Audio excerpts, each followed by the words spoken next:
Assalamu alaikum wa rahmatullahi wa barakatuh. Welcome, my Hadith disciples, YouTubers and viewers upon the Sunnah and Athar, to another exclusive episode of F.M.F 5 minutes of Fa'idah. Bismillah, alhamdulillah, wa salatu wa salamu ala rasulillah.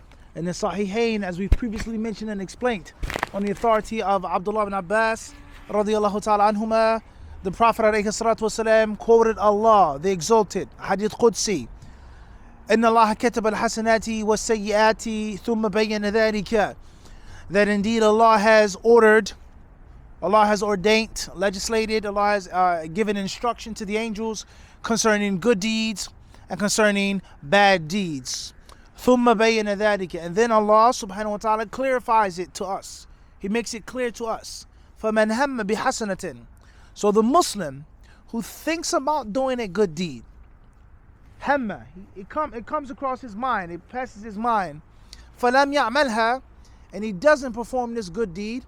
The scholars, they differ on whether something prevented him from doing the good deed, he'll get the reward, or he just didn't do it. I.e., some scholars hold the view is that there is a reward in just thinking about hasanat. Stop, please, stop. Pause your mind, think about that.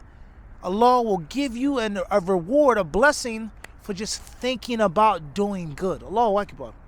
And then if the servant, Allah Azza wa Jal, in his hadith, he says, فَإِنَّهُ عَمِلَ بِهَا, and if he acts upon the good deed that he wanted to do, كَتَبَهَ اللَّهُ لَهُ عِنْدَهُ عَشْرَ حَسَنَاتٍ, Allah subhanahu wa ta'ala will give him 10 sister deeds, 10 hasanats for one good deed. Allahu Akbar. إِلَى 700 ضِعْفٍ, up to 700 times of multiplication, of folding, of flipping it. You talk about real estate. We talk about hustling on the street. You flip money. You sell cars. You flip houses. One piece of property or possession you use to make more. You flip it, right? إِلَى أَضْعَافٍ كَثِيرَةٍ, until infinite, limitless amounts of reward. Only Allah knows how many hasanat you'll get from that one prayer, from the one piece of charity, that date that you gave, that box of dates that you gave, that family that you fed overseas. Only Allah knows. And then Allah Azza wa Jal, He tells us, وَمَنْ هَمَّ بِسَيِّئَةٍ, and those who think about bad deeds, as a human being, a servant, a slave, unfortunately, you thought about drinking alcohol, it crossed your mind. You thought about making zina. You thought about stealing. You thought about hurting someone, harming someone. The thought crossed your mind, as we said, of fleeing from the battlefield, etc. Whoever thinks about a good deed, a bad deed, فَلَمْ يَعْمَلْهَا, and he doesn't do the bad deed, whether someone stopped him from the bad deed, or he himself said, I'm not going to do it. Differences of opinion among the ulama. كَتَبَ اللَّهُ لَهُ عِنْدَهُ حَسَنَةً كَامِلَةً, Allah subhanahu wa ta'ala will give him a reward. Allahu Akbar. Allah will reward you for thinking of a sin, but you don't perform that sin. Look at the beauty of this now. فَإِنْ هُوَ هَمَّ بِهَا فَعَمِلَهَا, and if a person thinks about a sin, and unfortunately he performs that sin, he drinks the cup of liquor, he smokes that marijuana, he sleeps with that woman, she sleeps with that man, he turns his tail, he tucks his tail on the battlefield, he disrespects his mother, he abuses the wealth of the orphan, whatever the sin may be, then Allah subhanahu wa ta'ala will only give him كَتَبَ اللَّهُ لَهُ سَيِّئَةً وَاحِدَةً, one sin, that's it.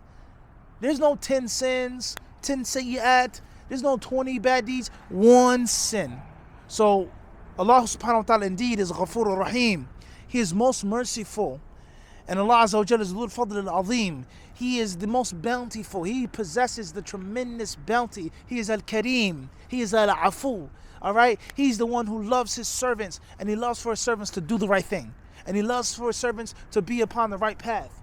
He doesn't, وَلَا يَرْضَى لِعِبَادِهِ الْكُفْرِ, Allah subhanahu wa ta'ala doesn't want his servants to be upon kufr. Allah wants his servants to be obedient. He wants his servants to do the right thing. He wants his servants to go to the Jannah that he has prepared for them. So this hadith requires from us some serious thought and some serious reflection. Am I a loser or am I a winner? And if I am a winner, how long will I be a winner? And why am I a winner? And if I'm a loser, why am I a loser? And how long will I continue to play myself with regards to sins?